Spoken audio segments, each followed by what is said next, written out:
Hi, hello. Good evening, good morning sa lahat sa buong mundo. Magpakilala muna po ako. Ako nga po pala si RC Adani. Um, Isang OFW dito sa bansang Kuwait. Before na first time ko dumating dito sa Kuwait, no? Sa bahay din ako nagtatrabaho. 6 years. Tiniis ko yung 6 years para mabigyan ako ng release. Kasi ang patakaran dati, 6 years, tapos malipat ka sa 18. 18 means is sa labas ka nagtatrabaho. Yun yun. So, pagkatapos ng 6 years na yon, binigyan ako ng amo ko ng release. So, ibig sabihin, malaya ako maghanap ng trabaho sa labas. So, sino yung kukuha sa iyo? Kukontakin yung amo mo, sila yung dalawang mag-uusap. So, anyway, nasa labas na ako, binigyan ako ng release, tapos may naranasan din ako dito na struggle sa buhay, no? Pero hindi naman masyado. May pinasukan din ako na, anyway, sasabihin ko pala na sa salon ako nagtatrabaho ngayon. Ah, tapos, hindi din madali magtrabaho sa labas na wala kang kakilala. Ano lang, yung mga kakilala mo lang, mga mangilan-ngilan lang. Ibig sabihin kasi hindi ka naman sa labas talaga. Nagtatrabaho dati. So, ang yung pinasukan kong una na salon din, hindi nag-work. So, bininta nung may-ari. Ang nangyayari, naubos lang yung ipon ko sa papamasahe, na wala namang kita yung salon, wala kang customer. Kaya lumipat ako. Ang ginawa nung kumuha sa akin, dinadala niya ako sa ibang salon na sabi niya, cashier daw niya sa salon. Pero tinatanong ko yung mga staff doon. Ngayon lang namin nakita yan. Ang ginawa ko, inunahan ko siya kasi every morning sinusundo niya ako. Ang ginawa ko, inunahan ko siya, pumunta ako na embassy. Ayun. So, um, mahigit 1 buwan siguro ako sa embassy. Nakahanap ako ng kukuha sa akin. Maraming kumuha sa akin. Pero mahirap yung magtiwala ka lang sa bibisahan ka, ilipat ka sa 18 hanggang maubos yung visa mo. Pag naubos na, wala na. Wala ka ng pag-asa doon kung walang sasalo talaga sa'yo na mag-visa. So, ang kalalabasan mo, pag wala ka ng visa, TNT ka. Magtatago ka. So, ayoko nang ganon. Tapos, meron akong pinag-part-timean na malapit din sa tinitirahan ko na inuupahan ko na bahay. Matagal din ako nag-ano doon, ano to, nagpa-part-time. Hanggat sa natutunan ko na lahat doon. Tapos, ano na, kinuha niya ako. Pero iba-ibang salon na napuntahan ko. May mga Egyptian. Doon ako natuto ng gusto. So, nung may kukuha na sana sa akin, tumawag yung pinagpartayman ko. Ito yung amo ko ngayon na kukunin ako. So, yun, masaya na naman ako kasi siyempre kilala ko na. Yun, pagkatapos noon, binisahan niya ako ng 20 kasi nga, nung lumabas ako, 20 pa rin ang binisa sa akin. Eh, pag 20 ka, tapos sa labas ka nagtatrabaho, parang hindi ka kampante ba? Matatakot ka siyempre. Dahil pag wala ka sa bahay ng 10 oras ng gabi, halimbawa, alas 11, alas 12, makita ka ng pulis sa labas, huliin ka. Ngayon, tatawagan yung amo mo. Ayaw mo naman na magka-problema kayo ng amo mo. So, yun na nga. Ang ginawa, pagkatapos ng 1 year, ah, nag-exit ako, pumunta ako ng Bahrain. One night kami doon, dumating kami gabi, diretsong hospital para medical. Pagkakinabukasan ng gabi, bumalik na naman kami dito sa Kuwait. So, yun. Naging 18 na ako noon.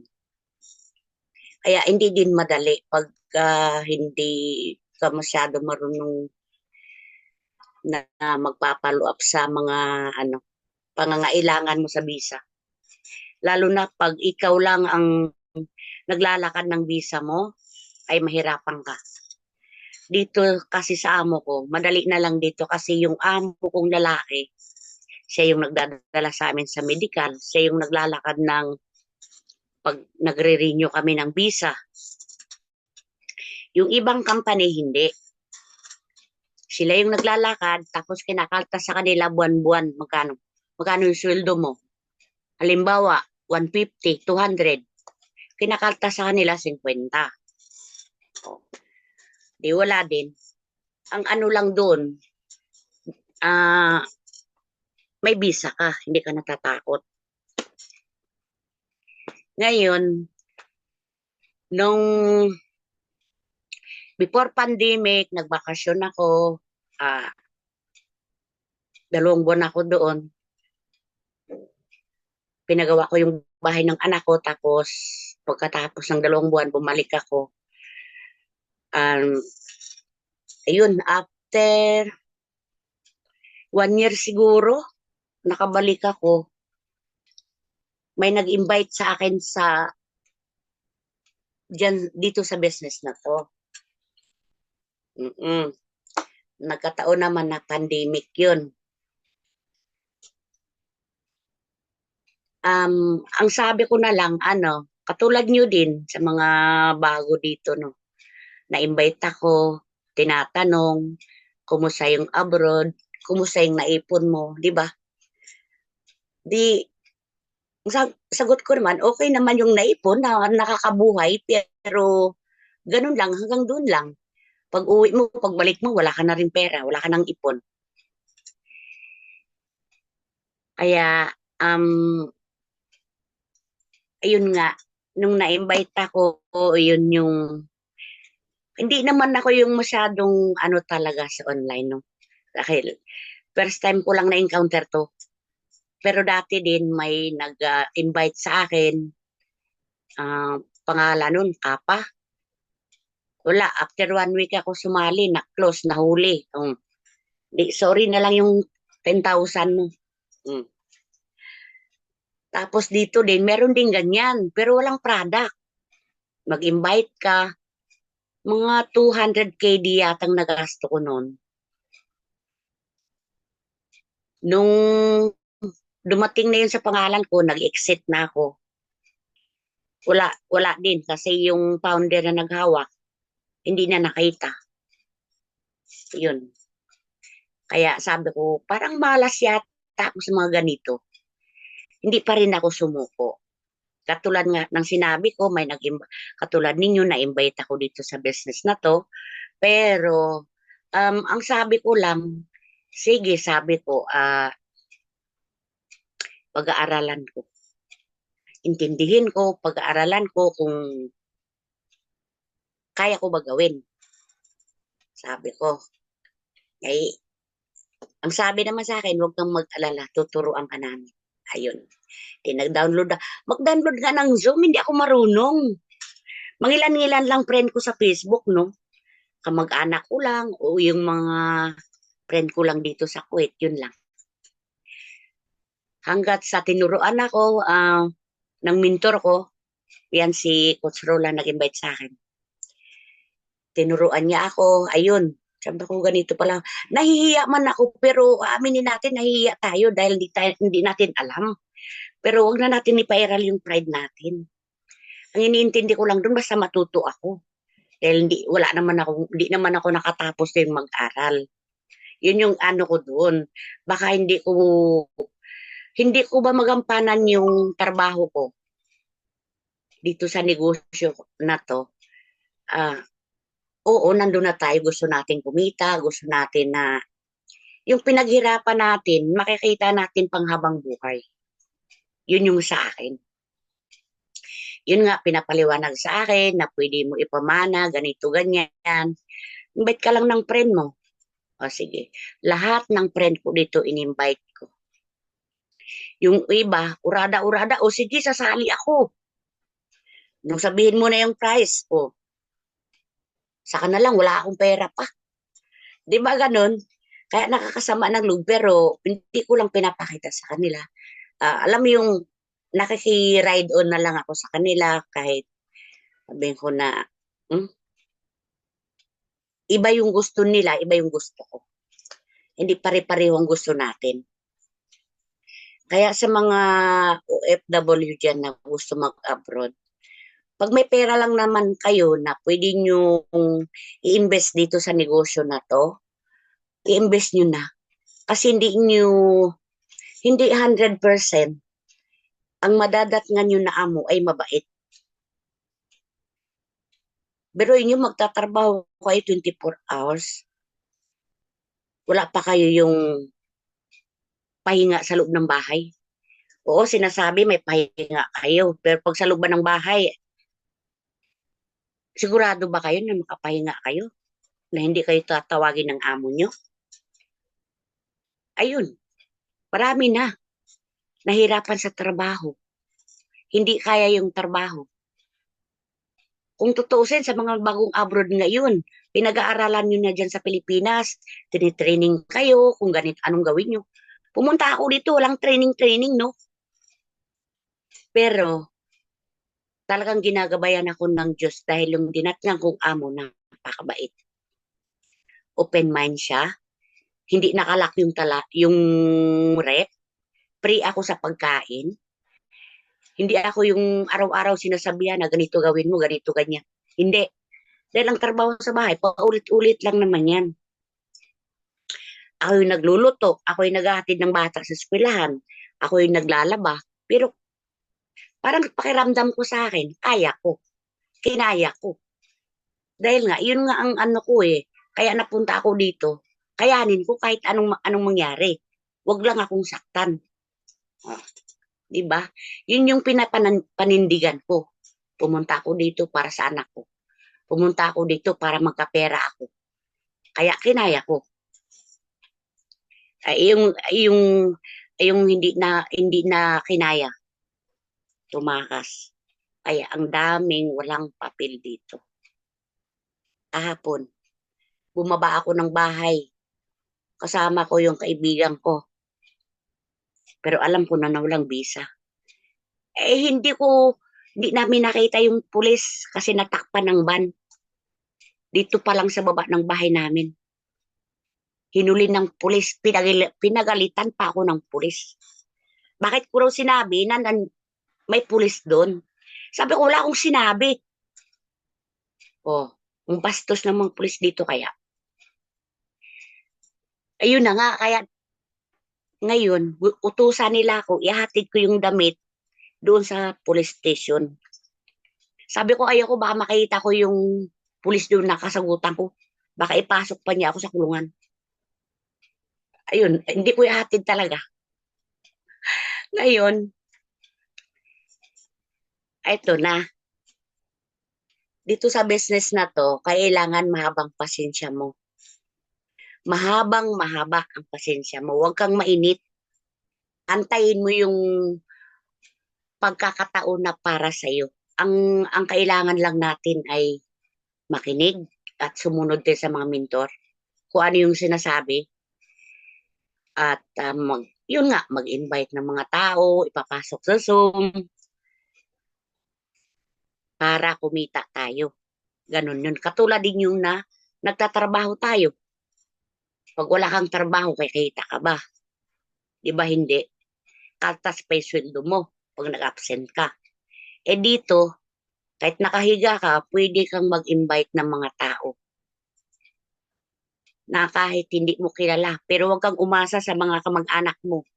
Deadma yan. Pero pag kumita ka, pahiram naman dyan. Ganun lang. Kaya ang asahan mo, yung mga taong hindi mo kilala. At saka, sa akin naman, kumita naman din ako dito. Hindi naman sa hindi tayo kumita, sa product pa lang, hindi na tayo lugi. Alam niyo yun? Gaganda pa kayo, malusog pa kayo. Ano pang hinahanap natin na hindi tayo nahihirapan, hindi ka mainitan. Kaya sa akin, kahit na, alam mo yun, dahan-dahan yung sa akin, pero hindi ko kinakalimutan tong business na to. Kahit anong mangyari, hindi ako susuko dito. Bahala na, basta. Basta ipagpatuloy ko talaga to. Hindi naman siguro ako magsasalita dito na wala akong kinita. Nag-top earner na ako.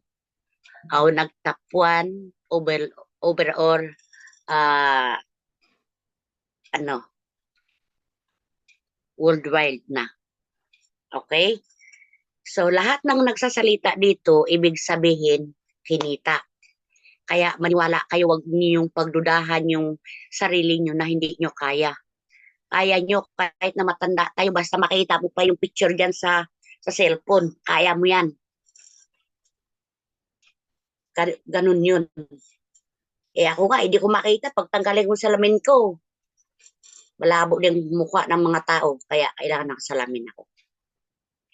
Gawa pati ng trabaho namin na palagi ka nakatutok sa buhok, sa kamay, kailangan wala kang wala kang mamiss doon sa isang buhok niyang puti na lagyan mo ng kulay. Dahil pagbalik nun, sabihin sa'yo, may buhok pa ako dito hindi mo nakulayan. Oh, ganun yun. So anyway, sa mga OFW, no, yun na nga ang sinasabi ko. Kung may plano kayong mag-abroad, wag na. Parang awa nyo na. Dahil maganda pakinggan ng abroad. Pero, ang kikitain mo, okay naman yung kikitain mo. Pero ang pamilya mo sa Pilipinas, nakagahaman sa pera, mamamatay ka ng wala, dilat mata mo. Sinasabi ko sa inyo. Pero itong mga kasama ko, nagtitiis nga lang. Siyempre, may mga ambisyon din sa buhay, may mga pangarap din sa buhay. Na yung pinaghirapan nila, pag uwi nila, may makikita man lang sila. Pero, wala. Katulad nung nahuli, nung kaibigan ko, malaman-laman namin, kahit ba wala, nangungupahan pa lang. Ilang taon na siya dito. Oh. Kaya, parang awa yun na, parang awa nyo na. Diyan na lang kayo. Mag-business kayo, magnegosyo na lang kayo. Mag-invest kayo dito sa Masib. Nako. Mas ano pa, mas maaluan pa. Kasi hindi kayo mahirapan, wala kayong amo. Sarili niyong amo. Yun lang, sasabihin ng mentor niyo sasabihin ng mentor natin sa atin, gawin mo to, gawin mo yan, huwag ka nang daming reklamo. Yes ka na lang ng yes, o. Ganun lang. O. Kaya, hindi pa kayo malayo sa pamilya nyo. Pabantayan nyo pa yung mga asawa nyo. Nako, yung mga asawa dyan. Anyway, I'm single mom. Kaya hindi ako nag-aalala. Hindi ako nag-aalala. Alam nyo bang ilang taon na ako dito sa Kuwait? Magta 30 years na ako dito. Oh. Kaya nga, hindi na ako sanay yung kahit malayo sa akin yung pamilya ko. Parang wala na lang sa akin dahil sanay na ako mag-isa eh. Noon pa man, sa hindi pa ako nag-aasawa, malayo ako sa magulang ko. Naghahanap ako ng pera para sa sarili ko. Hindi ako umaasa sa magulang ko. Kahit nag-asawa ako, hindi ako umaasa sa magulang ko ng manghingi ng pera, ganyan-ganyan. Mahiya nga ako eh. Mm. Dahil sabi ko, ginusto ko to mag-asawa, so hindi ako umaasa sa magulang ko. Panindigan ko na kaya ko to. Ayan, kinaya ko nga. Ang ano lang sa mga abroad kasi, ang mga anak, alam mo yun, kung minsan, ang tingin sa'yo, ano, ATM. Ano, tatawagan ka, hello, kumusta? Pagkatapos ng kumusta na yan, kailangan ka magpapadala. Kailangan ko ng 30 mil, 20 mil. Oh my God. Oh, di ba? Na ikaw, siyempre, iniisip mo, ayaw mo mahirapan yung anak mo, bigyan mo ng ganito, bigyan mo ng gusto. Pero pag uwi mo pala, puro kabulastugan na yung ginagawa. Ayun. Doon yun nakakasira talaga ang pamilya. Yung asawa mo, may kabit doon, yung pera mo pinadala, ginasto doon siya kay kabit. Puta, ang asawa mo naghihirap doon, tapos ginasto mo doon kay kabit. Uy, maawa ka naman. Hindi mo alam yung asawa mo dito nagtatrabaho. Kubos lang ang kinakain yan, saka isang itlog. Alam niyo ba yun? Dahil yung amo nakatunga nga sa'yo, na binabantayan ka magtrabaho, kailangan, bawat kita niya sa'yo, nagtatrabaho ka. Ganun yun. So, ano pa bang masasabi ko? Um, siguro hanggang dito na lang ang maipapayo ko ro sa mga bago dyan. Ano, wag lang kayong sumuko. Ang pinakamaganda kasi dito sa negosyo natin, kailangan mag 15 accounts. 15 accounts talaga. Dahil hindi ka kikita sa malaking kitaan kung isa lang yung account mo, dalawa, tatlo. Huwag kang mag-expect na kikita ka ng milyon. Milyon talaga. Ay, totoo naman sinasabi ko, di ba? O, kita yung mga top earner dyan, ano? May travel, pagbalik, may milyon na income. O, di ba? Kaya ganun din ang gawin natin. Eh, dito kasi, ito ha, dito sa abroad, dito, ang kailangan nila dito, iniipon yung pera. Hindi nila kailangan yung negosyo. Dahil daw busy sila. Ako kabisihan sa kaka marites sa mga aywan. Hindi ko nasasabihin. Basta, ayaw nila ng palagi ka na nasa Zoom. Bihira lang ang mga tao na gusto sa ganito. Yan ang totoo niya. Kaya, mga abroad, bihira lang yung talagang makakagusto ng ganito. Yun lang yung malawak ang pag-iisip, yung open mind. Katulad ko. Katulad ko, open mind. Diba? Kahit hindi ko alam, o sige, larga. Basta kikita ako diyan, sige. Mm. Kaya, siguro ko hanggang dito na lang, no? Papasalamat din ako sa mga mentor natin, no? Kay Coach, kay Mentor Archie Saplot. Thank you so much. Kay Gian Balanay. Um, thank you din. Kay Remigio Ganuhay. Thank you. Coach Roland. Maraming salamat sa inyo and God bless po sa ating lahat. And good luck po sa ating sales rally this coming November 23. Sana makapunta din ako dyan. So good luck na lang sa atin lahat. And God bless po sa ating lahat. Back to you, Coach Roland.